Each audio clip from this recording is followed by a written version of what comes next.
सिद्धि की शादी के बाद वो ससुराल चली जाती है। पीछे रह जाती है भाभी रानी। सिद्धि के ससुराल जाते ही भाभी कहती है, अरे वाह जी वाह, सारे कपड़े मेरे। हाय रे पैंट, अरे वाह वाह, मजा आ जाएगा। अरे ये सिद्धि की अलमारी के सामने खड़े होकर क्या बड़बड़ा रही है? जाकर देख मेहमानों को विदाई की मिठाई मिली कि नहीं। अब हाँ माँ जी, क्यों नहीं, लेकिन पहले कपड़े तो बदल लूं।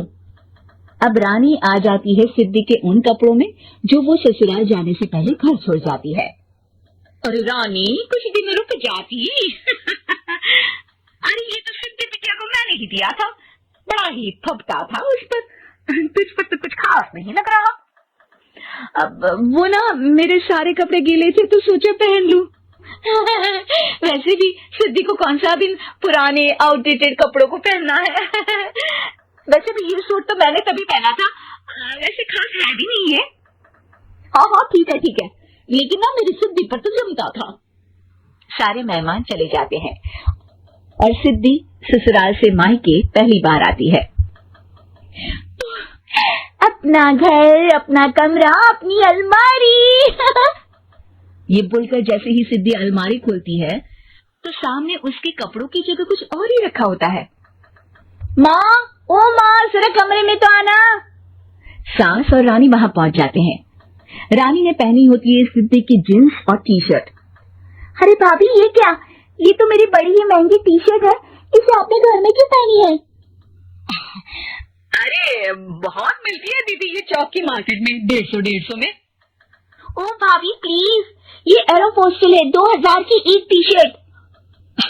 ओहो, 2000 में तो दीदी 4 साड़ी आ जाए। अब क्या बोलूं? भाभी, ये मेरी अलमारी में छोटू के कपड़े, तो मेरे कपड़े कहाँ हैं? मेरी अलमारी में?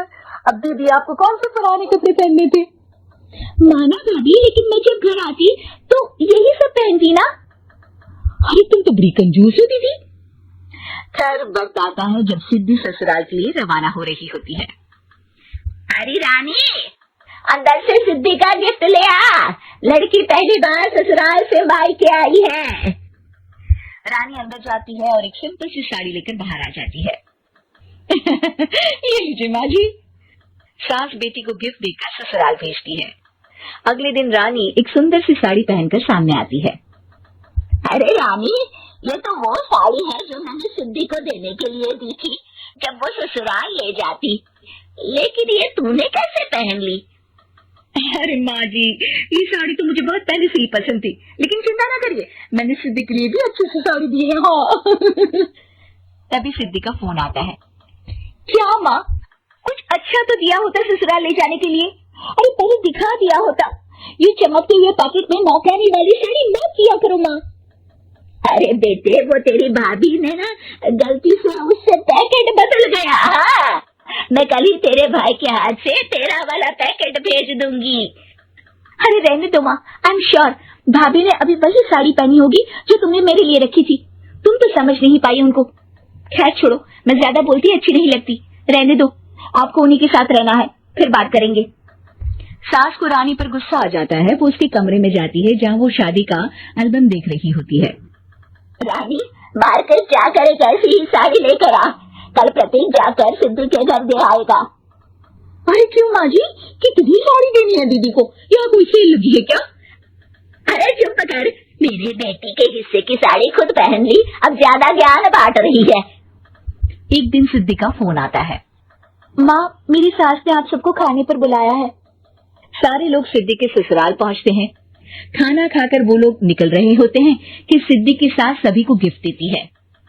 अरे बहन जी, बेटी के घर का खाना खा लिया, यही बहुत है जो आप ऊपर से गिफ्ट भी दे रही है।